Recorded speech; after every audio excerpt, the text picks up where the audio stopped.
Hey YouTube, Falagirl5678 here. I'm very excited because today I will be revealing my top 30 songs of 2023. That's right, welcome to List Week, Falagirl5678 edition. Now, this was honestly a pretty great year for music. I have almost 800 songs in my 2023 playlist, so naturally it was a little difficult to cut it down to just 30 songs, but that's to say, I of course have 5 honorable mentions. Starting with Used to Be Young by Miley Cyrus. I really appreciate how Miley managed to comment on celebrity through her own experience in this track. Next in my honorable mentions list is Younger and Dumber from Indigo D'Souza. Interestingly enough, this song kind of mirrors very similar sentiments to Used to Be Young, but just through a folk indie rock lens that makes for a song that is just as nostalgic as it is new. Next in my honorable mentions list is Crumbs by Rebecca Black. This is such a sleigh house boots down club pop track from Rebecca Black that really showcases what she does best, which is take her insecurities and negative beliefs about herself and turn it into a sleigh. Next on my honorable mentions list is You Wish by Flying a Boss. These girls deserve their virality and then some, because while the viral verse on this track is incredibly well written, well performed, and incredibly catchy, the rest of the track is as well, and I can't wait to see what they do next. And finally, my last honorable mention is Ready for You by Cherry Glazerr. This song is such a headbanger, and it's a really great representation of how Cherry Glazerr brings rock and grunge metal aesthetics to the current cultural sonic landscape. And that's a really hard thing to do in a culture that favors hip-hop and pop. Alright, so we have made it to the actual list now. Coming in at number 30, we have Miss Belladonna from Slater. This song brings all the glamour and nostalgia of old Hollywood that is the theme of Slater's new album, which this is the lead single for, to Slater's infamous hyper-pop meets club dance music sonic aesthetic that has made her, as Bowen Yang would call it, gay famous. No one does camp like Slater, and this song is a great representation of that. Coming in at number 29, we have Nothing On But the Radio by Miss Addison Rae. So what's so interesting about this track is it's actually a scrapped Lady Gaga demo, and you can find Lady Gaga's demo version of the song on YouTube, but obviously this song never saw the light of actual day, and Addison Rae is super freaking iconic for excavating this song from the pop basement. This song is such a prime example of simple but effective. I've got nothing on but the radio. It says so much in so little. It was a perfect choice and addition for Addison Rae's debut EP, and Addison choosing to record it to include on her EP says a lot about the kind of pop artist that she is. She is for the girls and the gays, and as Charlie XCX says, she has impeccable taste, and this obviously proves that. Coming in at number 28, we have I Wish You Roses from Kali Uchis. I love Kali. I love everything she kind of exudes and represents, and while I didn't like her new album that she released this year as much as her previous LP Isolation, this song as the lead single was a perfect choice. Not only are the melodies and production so lush, but her lyricism and performance is so lush as well. And simple lines like "with the flowers comes the bee sting" expresses Kelly's outlook on love through time in really digestible and beautiful ways. Coming in at number 27, we have Talk to Me Nice from Tinashe. Tinashe is so underrated, and it's been really sad to see that continue to be the case as the years go on. On this track, she combines conversationalist lyricism and quite experimental melodies and R&B production to make a groovy ass song that on paper shouldn't work, but it works so well, and maybe that's just it. Coming in at number 26, we have Super Shy from NewJeans. NewJeans had an amazing breakout year. In my opinion, they are the ones to watch in K-pop. They're super young, which is slightly concerning, but we live in a society. Their aesthetics are so on point, and maybe it is because they are so young. While all of the songs that they've put out so far have been pop perfection, this one is absolutely the best one out of the bunch. It's the most popular. Just the catchiness of the phrase Super Shy and how it's performed by NewJeans is enough to put this song in the top 30 list. But everything else in this track is just as iconic, and I am a NewJeans stan. Coming in at number 25, we have Run by Maisie Peters. This track off Maisie's album from this year, The Good Witch, is in my opinion her most surprising song to date. The use of synths in the production of this track really helps give the track that driving force that the sentiments and melodies of the song calls for. And while Maisie is someone who notoriously does not shy away from being truly vulnerable in her lyricism, this is honestly a shameless track that really represents a very reactionary feeling that so many young women experience at least at one point in their lives. And yeah, not only do I appreciate her for putting this very relatable sentiment into a song, but it's done in a really experimental way for her, which makes for the song being a standout on her album. Coming in at number 24, we have Dogtooth from Tyler the Creator. Obviously, we as a culture are very prone to applaud men for the bare minimum, and while Tyler's sentiments on this song are kind of bare minimum, the eccentricity in his performance and song as a whole certainly are not bare minimum. And I think it says a lot about Tyler as an artist, and that this song is honestly like kind of mid for Tyler if you look at his whole discography, but it still winds up being one of the best songs of the year. And it would be annoying if he didn't serve so hard. Coming in at number 23, we have Dying Star by Ashnikko feat. Ethel Cain. This track is honestly probably Ashnikko's softest track to date, yet while it is softer than the majority of her songs that are quite hard-hitting, the grimy, existential sentiments that are very prevalent in her discography are very much still present, and I think are able to be even more complex given the softness of the sonic aesthetic of the song. The softness of the production almost seems to make space for Ashnikko to dig deeper towards the roots of her apocalyptic themes in her music. And Ashnikko does not just hint at her yearning for some softness in her life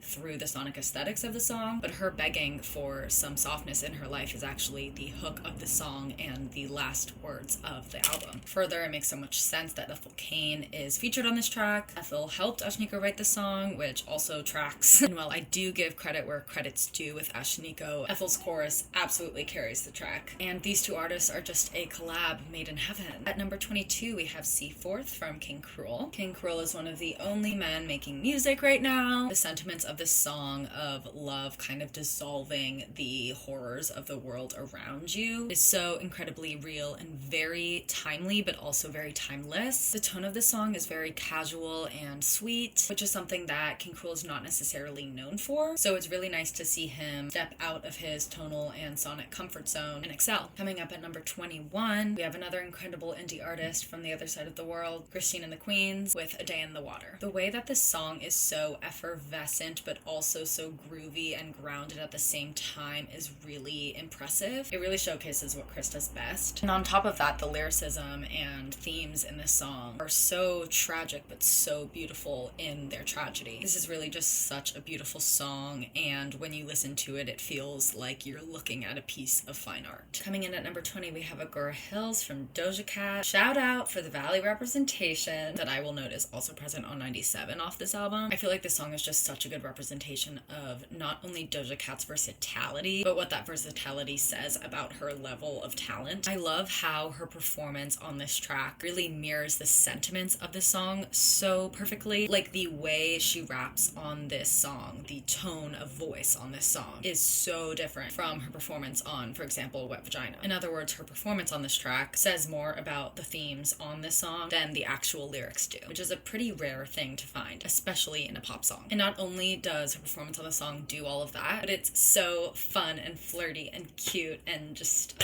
it's so good. It's honestly quite camp, and it almost brings me back to like the 2019 Doja Cat days. At number 19, we have Snow Angel from Renee Rapp. Renee had a huge breakout year as one of the artists to watch in pop, and while my favorite track on the album is obviously Pretty Girls, because I am just a girl after all, this song, notably the titular track off the album, is so bold in its execution that it only felt right for it to be the song off of this album on this list. The layers of metaphor on this song is genius, which I talk about in my review of this album. The song climaxes at the perfect moment in the bridge, where she claims that she still looks for him in her, a stunning, almost like sadistic way of representing her bisexuality. Her vocals obviously go crazy in the bridge on the song. And yeah, this is just a really well-made song. Coming in at number 18, we have Dumbest Girl Alive by 100 gecs. This song is like, if someone asked me to describe post-irony, I would send them the link to this song. I mean, I took 10 Advils today. I've got bruises on my thighs. Plus, I gave away my brain.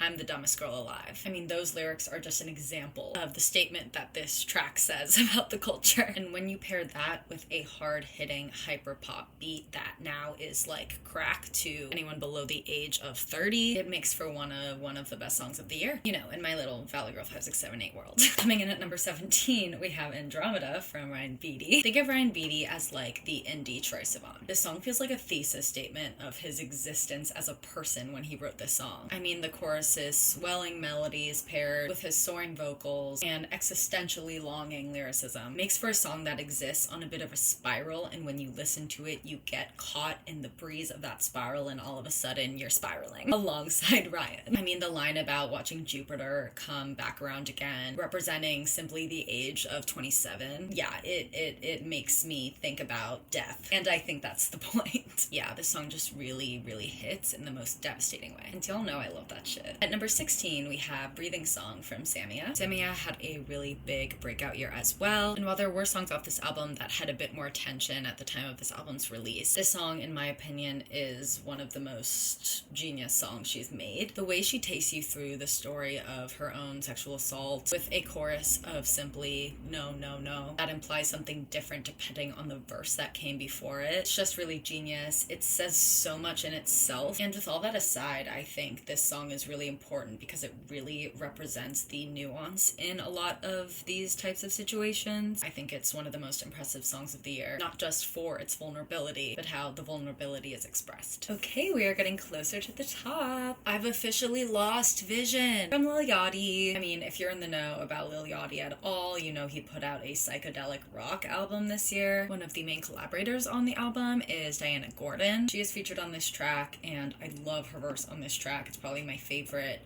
moment of her on the album. This song is like 5 different songs in one. The song kind of acts as a representation of a peak of a high that Yachty is on, so it's very natural that there's gonna be a lot of things going on. The song takes you on peaks and valleys in the production and in Yachty and Diana Gordon's performances. It is a track of excess, and honestly, something about the title of the song and how it's used in the song, like, he's not just saying I've lost my vision, he's like, I've officially lost vision. It's so grand and existential and feels very like divine almost, but in a very trippy, dark way. Yeah, it's just a really impressive track. I honestly love him so much. To shift on the complete other end of the musical spectrum, at number 14 we have Full Machine by Gracie Abrams.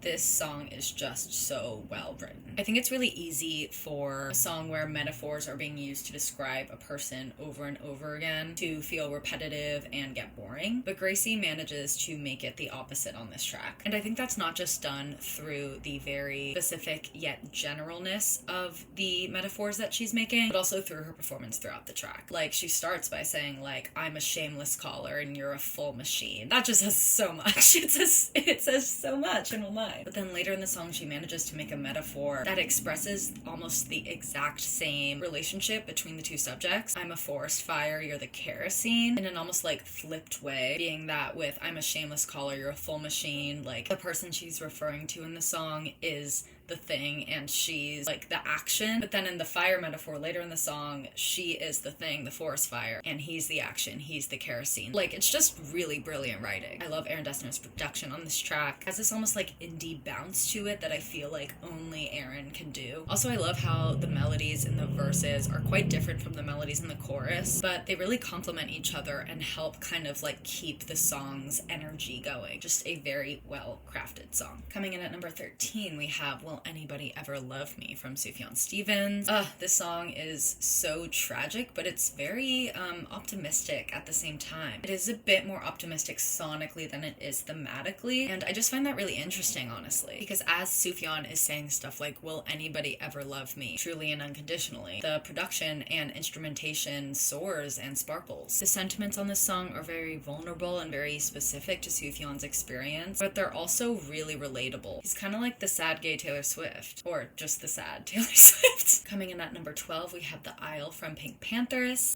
This song. The fact that this song is about her imagining a theoretical future where her current partner, who is simply lacking in support and love for her, has improved and is capable of love to the point of imagining them walking down the aisle at their wedding. She's just so real for that. I mean, it's like the Olivia Rodrigo lyric, like, I'm planning out my wedding with some guy I'm never marrying. And it's not the only point on the album where she is very vulnerable with her subject matter, but this is the track where it is done with some of my favorite melody and production that she's done. The song honestly kind of tosses you around in those things, but in a very fun way. And it's contained, you know, it's still within the vibe of the song as a whole. Like, the chorus is just so catchy. I picture you one day after you improve. Like, that driving beat. Oh, this song just represents what she does best. It represents why she is as big as she is. She is underrated, honestly. At number 11, we have One of Your Girls from Troye Sivan. I mean,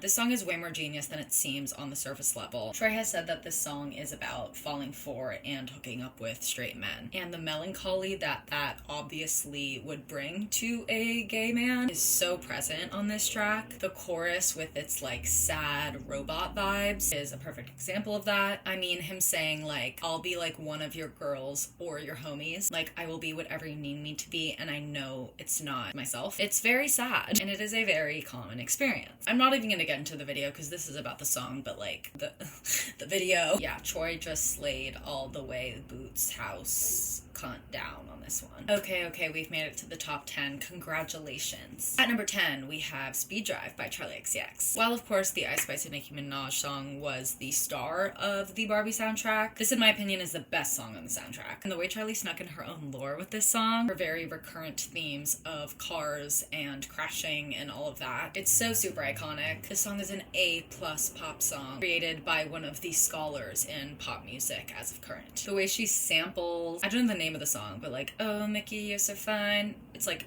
Mickey or something, right? With oh Barbie, you're so fine, you blow my mind. Charli! Woo! The Girls and Gays, thank you. Coming in at number 9, we have Is It Over Now by Taylor Swift, a 1989 vault track. I mean, all I really have to say is, you think I didn't see? There were flashing lights. At least I had the decency to keep my nights out of sight. Only rumors about my hips and thighs and my whispered sighs. Oh Lord. I think about jumping off of very tall somethings just to see you come running and say the one thing I've been wanting, but no. Number 8, we have Co-Star from Amaarae. Oh my god. Guys, this song, this is like the grooviest, sexiest thing I've ever heard. And the song is called Co-Star, and the whole song is just her going through each astrological sign and basically giving a one-line summary of how she views that sign. But it's done in a very conversationalist, flirtatious manner. Like, she literally says like, baby, what's your sign? Capricorn or Pisces? It is so timely. And I wouldn't say it's timeless, but I don't care because it is such a fucking bop. Like, the vibes that Amaarae brings with this song are just completely unmatched. Another song that's vibes are just unmatched. Number 7, we have Red Wine Supernova from Chappell Roan. Chappell Roan's obviously major breakout year. I think she is like absolutely the one to watch. Like, this song is just an instant classic. She was a Playboy. Brigitte Bardot. She taught me things I didn't know. I mean, I don't care that you're a stoner. Red Wine Supernova. Fall right into me. Who thinks of that? Who thinks of that? This queen.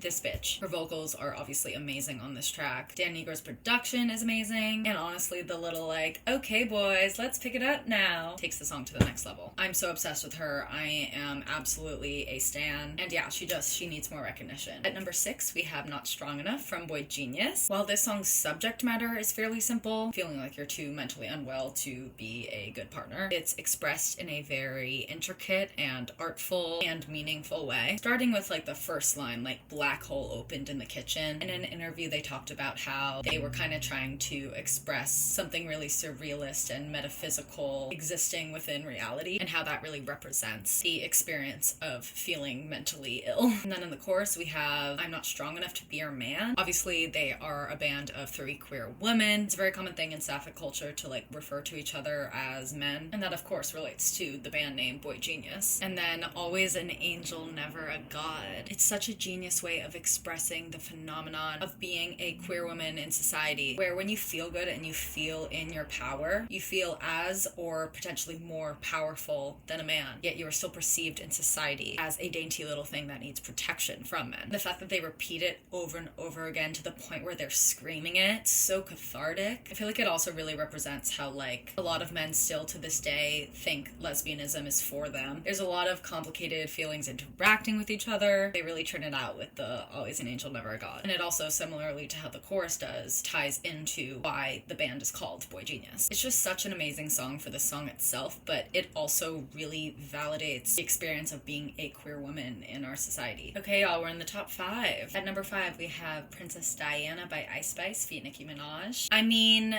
when Nicki says New York stand the fuck up, that is the song. The song is so iconic.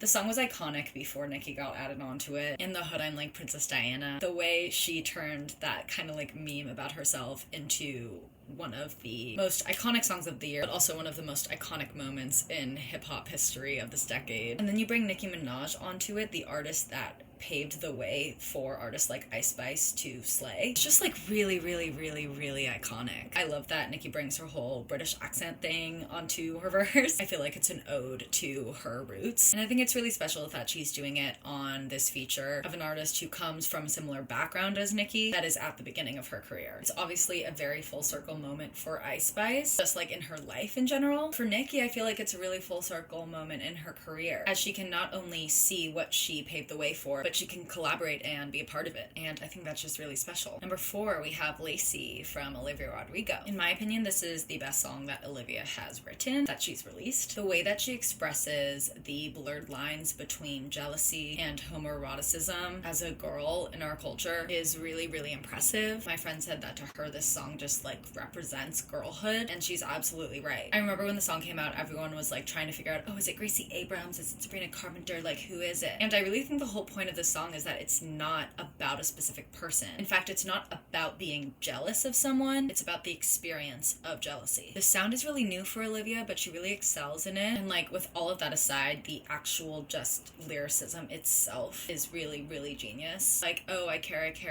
like ribbons in your hair, my stomach's all in knots. Obviously, like, ribbons in hair are knotted, and then her stomach is in knots. It's just, it's so good. Yeah, absolutely one of the best and also my favorite songs of the year. At number 3, we have My Love, Mine, All Mine from Mitski. I mean, Mitski has always been profound, but this is another level. Like, nothing in the world belongs to me except my love. Mine, all mine. The very sultry, longing instrumentation on the track, combined with Mitski's incredibly soulful vocals, makes it so that the song sounds exactly like the sentiments that are being expressed through the lyrics. Yeah, it's just, it's one of her best songs ever. Number 2, we have Blood and Butter from Caroline Polachek. Like, some of the production stylings on this song, I swear I've never heard before. The lyrics are so poignant and classy. Like, the way Caroline expresses this love that she has through the metaphors of like blood and butter and velvet. It's so specific and really paints an obvious picture in a way that feels like it couldn't have been done any other way. I mean, the fact that she made bagpipes work, only she could do that. The song is so eccentric and experimental, but also quite like classic to me. It's just prime Caroline Polachek slay. And interestingly enough, I think my number 2 song of last year was Billions from Caroline. That's also on this album. And Billions has the similar production effect of the kind of like, it almost sounds like a knife through glass. It's like the,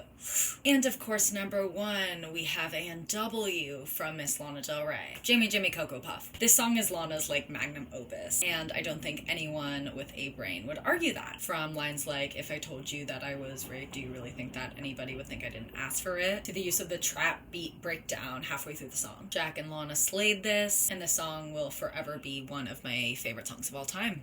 We made it. Those are my top 30 songs of the year. Stay tuned to hear what my top 20 albums of the year are. I, of course, have a playlist that is now live with all of these songs, including the honorable mentions, in order, of course. That is up on my Spotify, where you can also find my 2023 playlist. I am linking an article that I would really encourage you to read to educate yourself on what's going on in Palestine right now. Zionism does not equal Judaism, and I'm saying that as a Jew. My Instagram and TikTok is also linked below if you want to follow me on there. And I will see you on my top 20 albums of the year video. Thank you so much for watching. Bye!